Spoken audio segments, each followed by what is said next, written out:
Welcome to What the Fluff. I'm your host Jay, and in this episode, I'm going to be continuing to read Sim's origin story. Now, I do apologize for any audio weirdness. I am currently using a different headset right now because my other headset just kind of disappeared. So, it's got a different mic that's not as nice as my other headset. So, if there's any weirdness in the audio, I do apologize. But now let's get back to the story. 3 years passed before anything weird happened to me again. Tia still lived with me, and our relationship was going extremely well, both of us loving each other's company. I was getting better at controlling my powers. I could control when I wanted to disappear into shadows, and I could also cross into the plane of shadows that I had fought those people on when I saved Dia. The plane of shadows is a weird place because there is no light or color. Everything is in shades of dark and light gray. It looks exactly like the surface, except for the lack of color and sound. But every building that is on the surface is on the plane of shadows, except for the fact that in the plane of shadows, I can walk right through a building if I want to. The other nice part about the plane of shadows is that if I walk to a place in the plane of shadows, I return to the surface and I will be at that place. We don't have to worry about people there making it easy to navigate to and from places in areas with a lot of traffic. Other than that, though, I also learned of a couple of other neat tricks that I could do with my new powers, and I'm still constantly learning more as I experiment with my powers. But it was in the plane of shadows that the next weird incident happened. I was walking in the plane of shadows, enjoying the silence, and on my way to go pick up a gift for Dia, just as a little token of my love for her. But suddenly I had a feeling that I was being watched, which was weird in of itself as I'd never met anybody on the plane of shadows. But what was even weirder was what I saw watching me.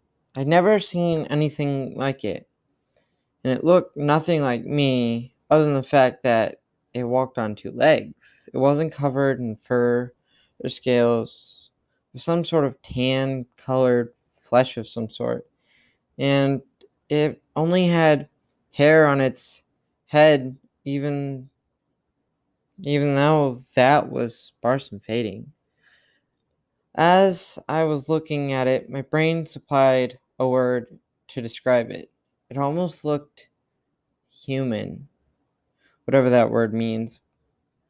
Staring at each other, wary of what the other might do, he ended up being to be the first to break the silence, saying, "It's almost time."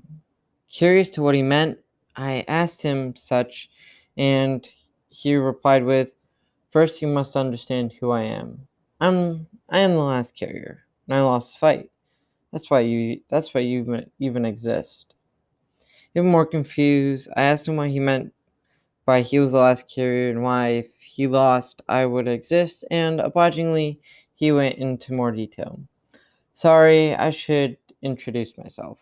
I'm Fennec, and I was the last carrier of the Shadow Demon, and I lost the war with it. It won and killed my people into extinction. I'm not even the last of my kind. I'm just a memory of my former self, and I'm here to tell you that now it's your turn.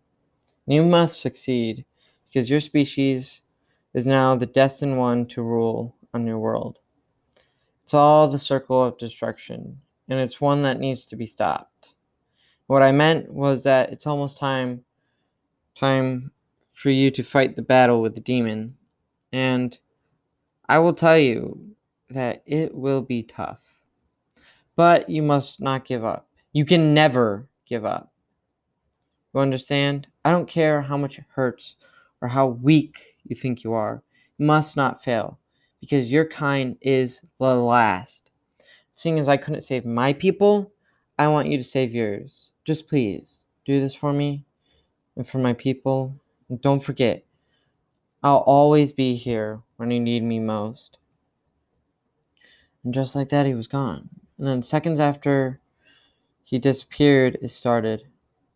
It was what I would imagine having boiling oil poured on your head would be like. Just worse. It burned all over my body, and it was like I could feel something trying to tear out of my chest. After a few minutes, I was able to regain control and push everything down. Then, just like that, it was over. After I caught my breath, I resumed my earlier goal of getting a present while mulling over what had just happened. After that incident, the demon would just decide to try to fight me again, and every time I push it back down. It always happened when I would least expect it, and with no pattern whatsoever. And sometimes it would be quick, and others would take a while. Whenever Dia was around, she would try to help me. It always helped, but every time it always weakened me. But I was determined to win, so I always fought as hard as I could, and every time it always got harder.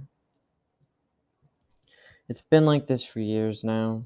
I'm 16, Dia and I are still going strong, and I'm still fighting to keep the demon under control. And I'm still experimenting with the powers it gives me. This isn't the end of my story, you're just all caught up. Sometime in the future, I pray we meet again, and we will have to catch up. But until then, please don't forget about me, and pray for me and my people. Until next time, and I'm glad I can call you my friend. That is the end of Sinner's origin story so far. That's as far as I've written. Like it said in the end, you're just all caught up. You know, in a couple years, you'll come back, we'll meet, and he'll tell you more of his story. But until then, that's where we leave off. So, thank you. I'd also like to say that the episode that's come now, here's a little teaser, I guess. The first episode of season 1, because this is season 0 as it started so late into the year. So episode 1 of season 1 next year. So in a couple days, or like 2 weeks or whatever, will be dedicated to my amazing girlfriend Natalie. So, woo! So please do listen, and I hope you like the story. I have other stories that might be better, and I'm sorry for the little hiccups. I just get nervous when I read, because when I read, I'm like, I could change that. I could have done that better, which is kind of stupid because I do like my stories, but I don't know what you can really do about it. So I will be reading more stories, and I hope you enjoy them. They're all written by me. So thank you for listening. Tell your friends, you know, about this podcast. Listen, make sure you hit that follow. Listen to all my episodes. And remember, stay fluffy because this is What the Fluff.